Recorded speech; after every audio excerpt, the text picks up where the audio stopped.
career and your popularity keep building and building. You've been together for more than a decade, and you keep on pushing the horizons of your music. How would you describe your musical philosophy?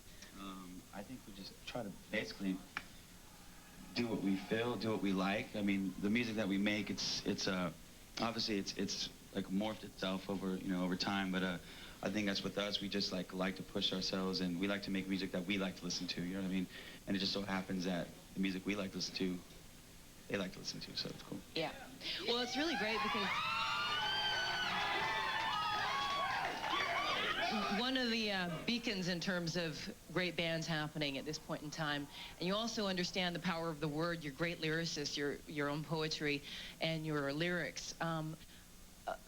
A lot of the lyrical content, too, is quite erotic. Also, the music has a real sexuality. That's from growing up listening to Prince.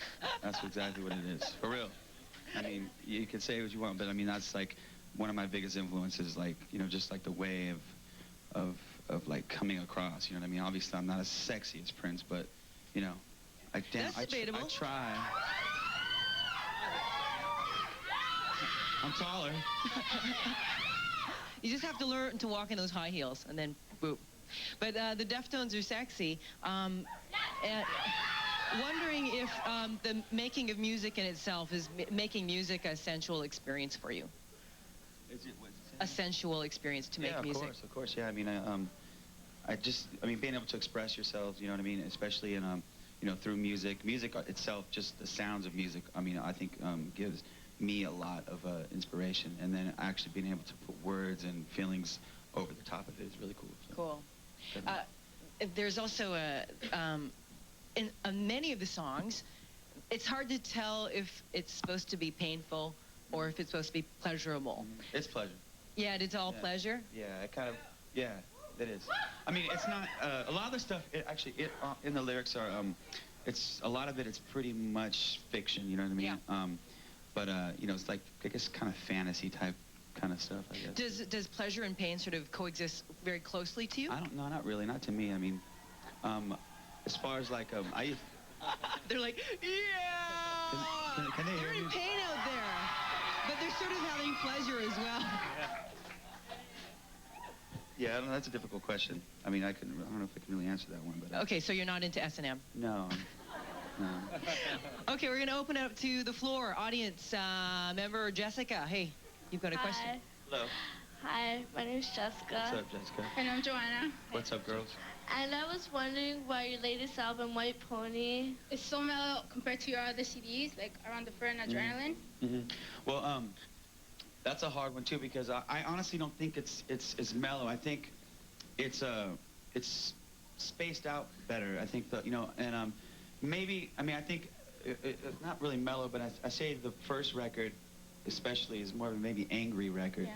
And I think that has to do with just being young. When I wrote a lot of those songs, I was about 16 years old, 17 years old. So when you're at that age, I don't know how old you are, but I know that I myself, was kind of bitter, you know, at like my surroundings, what was going on, you know, around me, and I kind of just like unleashed on those records. And then as I got older, I kind of started to mellow out and find other things, you know, other ways of you know, letting go. So. Yeah, same here.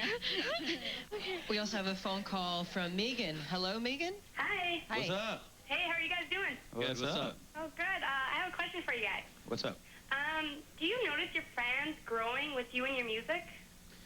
Yeah, I do. I mean, honestly, I think a lot of our fans have, you know, they've been there since the beginning. A lot of the fans that we have, and you know, every time we come back to a city or whatever, I see a lot of the same faces, and you know, and I think it's, you know, I think people are, I mean, the fans of music in general are just kind of growing. They're opening up a lot more. I mean, as you see, like a lot of the music styles even crossing, you know, together, and not even so much like rap and rock, but I mean just like, you know, just different sounds and different feelings going through different, like, for instance, we were talking about lyrically with our music, how I think lyrically the music comes from such a different place than sonically it does, you know, and then when those things blend together, it makes something new and special, and I think people like that, and I think, you know, they kind of like, you know, like to see us progress and do different things like that, so they dig it.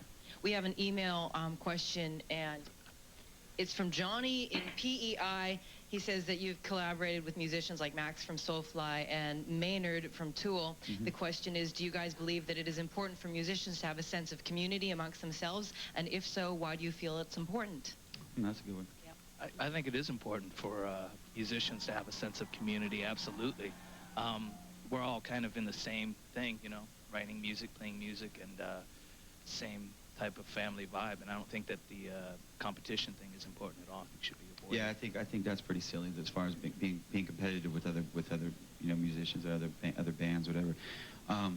You know, these people are my friends, and I like to make music with my friends. So especially it's really cool to actually be able to work with other people, because like Maynard from Tool, for instance. I mean, you know, he has way different ways of writing songs than we do. I mean, like, you go into like a Tool rehearsal and it's like they have their songs mapped out. It looks like a big math problem, and it's like the way they're just the way they write music. It's way different than the way we write music. So when we were actually working on that song, it was just a trip to actually get a different perspective of how you write music and how you work, and so it's actually pretty good. It's like kind of grow from working with other people. You learn from each other. That particular track, Passenger, yeah, really complementary styles there, and the song reminds me somewhat of like being in a car in the passenger side and kind of not really knowing where the driver's going to take you. Exactly.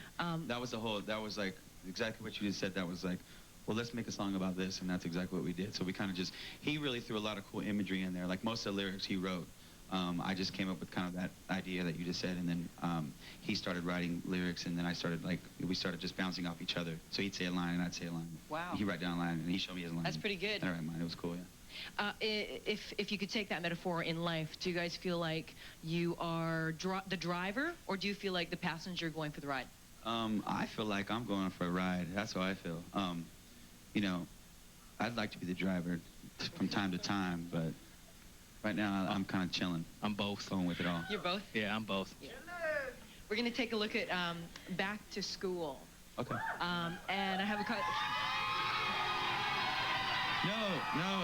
They said Back to School, not the Backstreet Boys. Uh-oh. So what was your social standing in high school? I was cool. I gotta admit it. Were you like friendly guy? No, I was. You know what? Honestly, I was friends with everybody. I wasn't so much that I was cool, but I was a very friendly person, I guess. And I got along with everybody. Like it's kind of what I wanted to portray in the video as well. That it's not as cliquey as it seems. People chill together. I used to go to I'd skateboard, with some friends on the weekends, and Sundays I'd go to a Gothic club with some other kids. I'd hang out with the rich kids and go to cake party. I did everything. You know what I mean? And it was fun that way because, I was able to be friends with everybody and do fun things with everybody. You know what I mean? And I think it's when you put yourself like in this certain mold, this is the kind of person I am, and this is the kind of people I'm gonna hang out with. You're limiting yourself to, the fun you can have in school, I guess. Chi, what about you? Nerd. You were a nerd guy? Not cool at all. Not cool at all. Were you a locker room guy or a library guy? I saw his high school pictures, man. He had straight up like an Iron Maiden haircut. Yeah, real long hair. Yeah, it was dope. Pink Megan, the original version of that song that eventually morphed into Back to School, it seems like you're kind of like trying to encourage people to be confident. Definitely, yeah. Yeah, that's what's going on there? Definitely. I mean, not to refer to any other bands out there, but there are a lot of bands out there that kind of making music that it's like really, really like, it seems like negative in a way, or like, yeah, like your life is so terrible, and this sucks and that sucks and whatever, and I kind of figured that from making the record that we made, which is kind of like, it's kind of hard to understand anyways, I kind of want to put something on there that was pretty simple and you can get it pretty quick, and something positive. And I think the whole vibe of just like, being confident, not being lazy, not complaining, and sitting in a corner and feeling sorry for yourself instead of just getting up, do what you do and create, what your own surroundings, you know what I mean, and enjoy life and not complain about it all. So to be a leader in your own surroundings, yes, exactly. How do you do that? You just be strong, you know what I mean? Have confidence in yourself, you know what I mean? I mean, that'll take you anywhere you want to go. I really believe that. Cool. So when you have those negative thoughts, just go, out, denied. Yeah, I mean, of course there's going to be times that are tough, but, I just don't think that it's okay to be picked on, or, you know what I mean? If I'm telling every kid that, yeah, I got picked on in high school and blah, blah, blah, then it's going to make them think, well, he got picked on, so I guess it's normal, blah, blah, blah. But it's not all right to be picked. It's not all right to, like, you know, make yourself feel inferior to anybody around you, you know what I mean? I don't think you should walk around in school and be a punk, but I think you should, you know, or, you know, whatever. But you obviously should walk around with your head up, you know, to a certain level where you actually feel good about yourself, you know? Cool. Back to school, and then back with the Deftones, live at Much.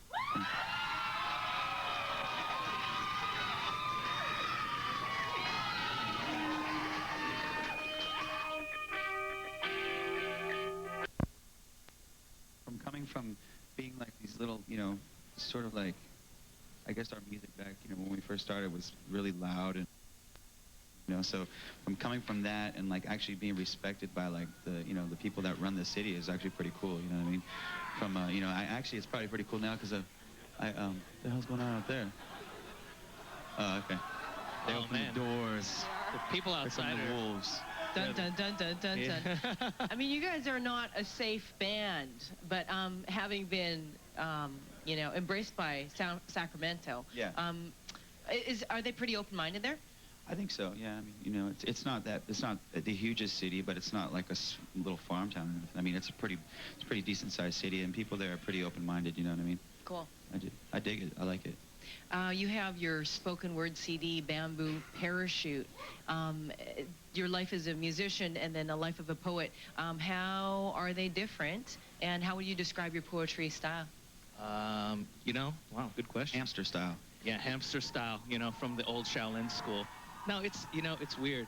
I think that, you know, the thing is that I love to play music, but I play music by option, and I write by necessities. Writing has always been something I actually have to do. I have no choice in the matter. Like, I got up at 5:30 this morning and was, you know, writing out a bunch of stuff, and yeah, and so it's something that I actually have to do as opposed to, you know, music, which I just love to do.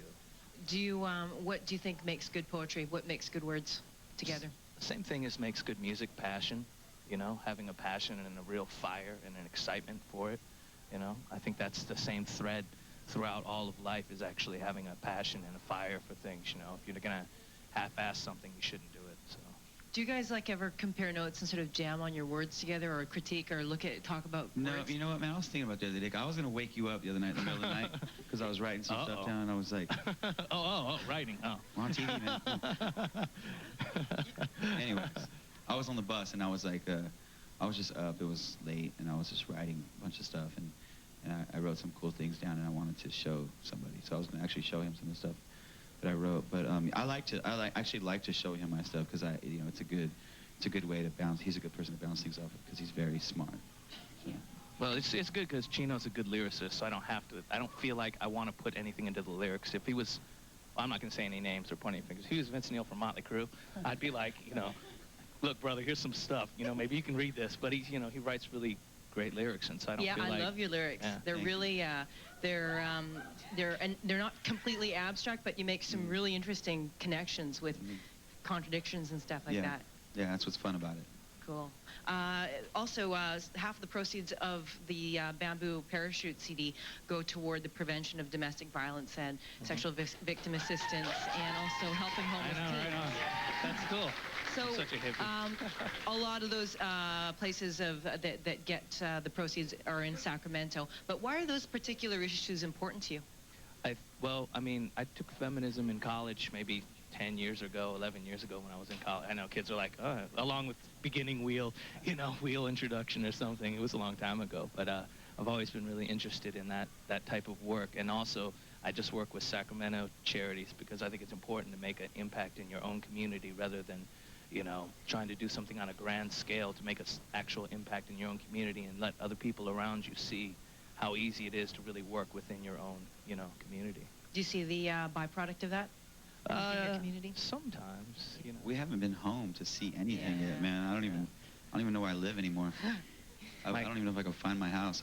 The worst thing about it, I mean, I know where I live, of course, but if I go in my house, like, I don't know where my forks are or my silverware's at and stuff like that. That's what's terrible when I go home, because I don't know, you know, where anything's at. Oh, no. Yeah. Where's my fork? Yeah, I don't know. I can't find anything. Like I don't know. The Three Bears going home. Hey, so you studied feminism. Wow, so why were you propelled to do that? Stephen. So he could hang with the chicks. Yeah, Well, that's a very pragmatic choice to study feminism, yes. for sure.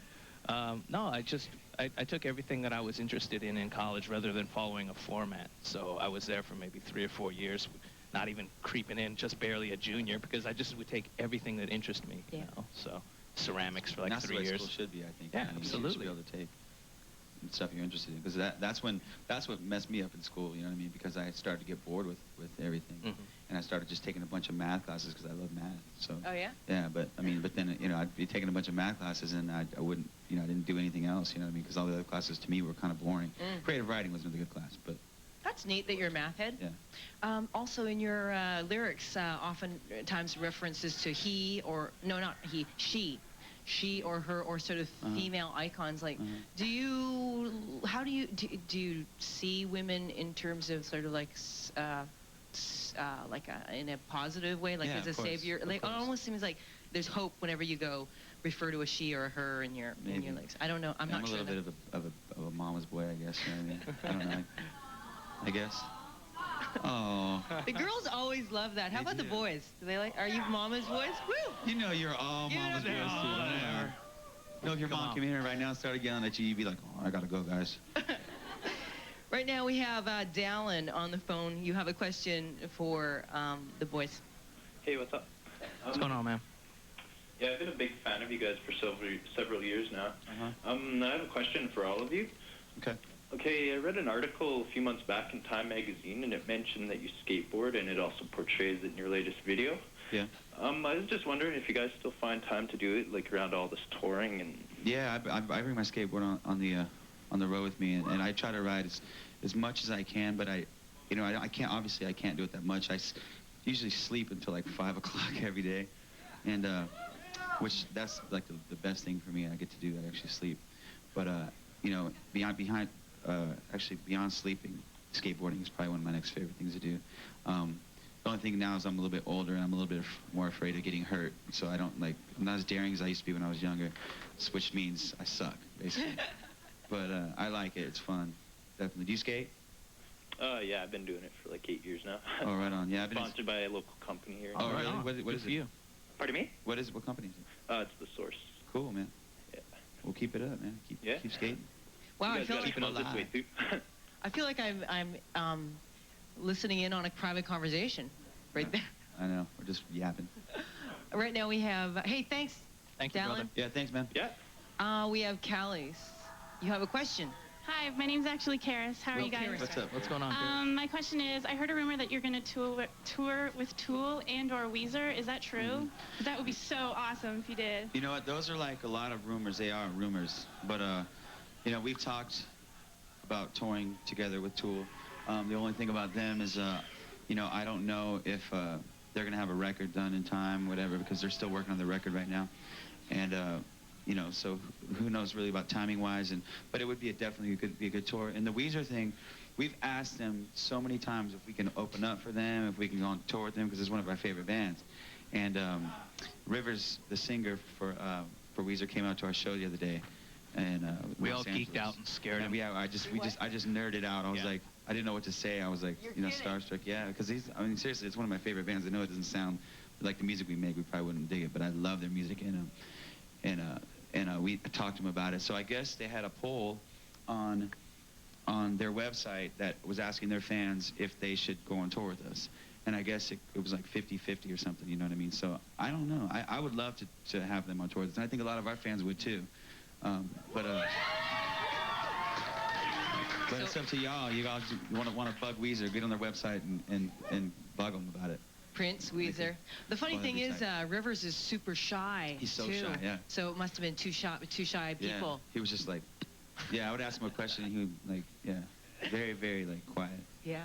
We have an email from Jill, and she says, "What's your biggest guilty pleasure?" Country music. I like country music. Country music. Oh, but we all know that Stephen probably has a guilty pleasure. Steph's got a lot of guilty everything. Speak. I'm just guilty. This is all pleasure.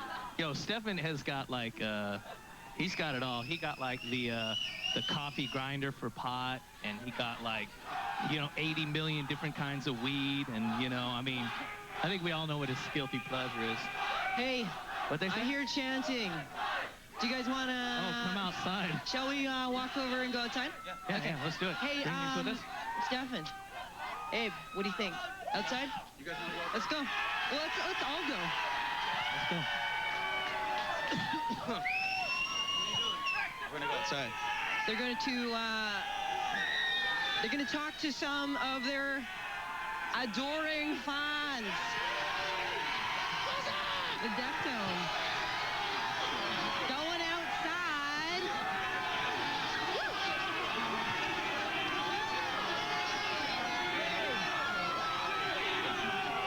Okay.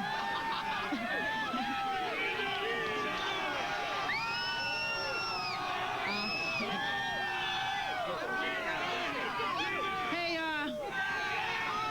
What do we like? okay. This guy's got a question for you. Okay, David, you've got a question? Yeah. Go ahead. Hi, Chino. I was just wondering, how long did it take you to grow that goatee? You guys fucking rock. I've had it since I was like, I don't know, 16, something, Yeah? 17. That's cool, man. Would you ever shave it? Don't shave I it. don't know, I thought about it. Don't shave it, man. You fucking rock. Okay, so the question was, would Chino shave his goatee? Hey, Chi, would you ever cut off your dreads? You know, my wife would be really glad if I did, but it doesn't look good. It's been about 16 years. Yeah, the average age of our fan. Okay, stick around. The boys are going to go back inside and play some music. Here, Deftones live on Much Music.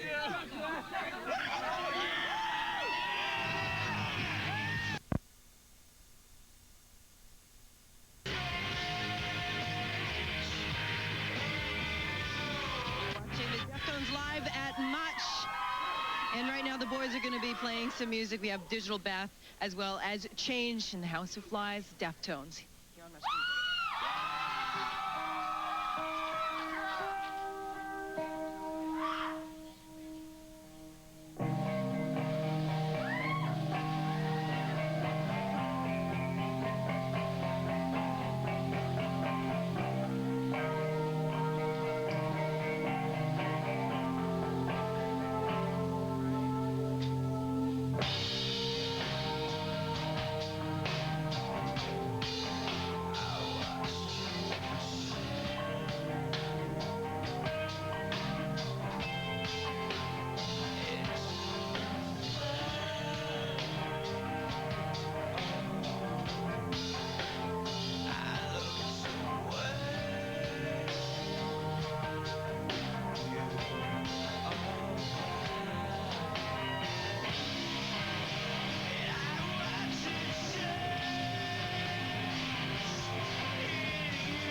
with the Deftones live at Much. Stick around.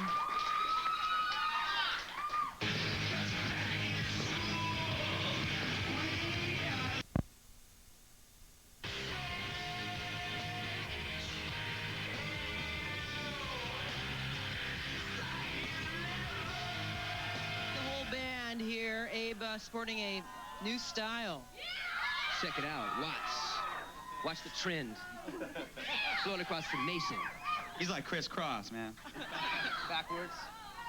So what's going to be happening in the near future for you guys? Any exciting projects? What's We're going gonna get older. Yeah. Yeah. That is I don't know what we're gonna do, man. We're gonna make another record. I don't know how soon we're gonna do it, but we're gonna tour mostly. You know what I mean? We're just gonna be out. We're going to Rio de Janeiro. We're playing Rock in Rio. Woo. Coming up, I think. Britney Spears is going to be there too. I know. Wow. I'm going with her. We're going together. She's my date. Yeah. That guy from NSYNC. That's a front. That's that thing, right? Being friendly to all the cliques in school. Yeah. There you go. You know. How about Kush? What's going on with that? Just writing music still, you know. Put it out when it's all done. Writing it, smoking it. Smoke that music. Frank, what's up with you? Working on this side project, Team Sleep, right now. Oh yeah, thank you. Hey. Yeah. So how's that shaping up? It sounded really good. We only got a few tracks, but it's very, very good. It's really, really quiet, like ambient kind of stuff. Slowly but surely, it's coming along. Yeah. Hey guys, let's go. Since all those people are outside, let's go say goodbye to them, shall we? All right, follow me. That's okay. Hey. Okay, and parting the people. And don't forget that the Deftones perform in Toronto tonight at the Air Canada Centre with Incubus and Taproot, as well as they go and perform in Ottawa with the same bill on the 15th of November. So that's it from the Deftones live at Much Music. Thank you, boys. Thank you very much for coming in. Right on. Thank you.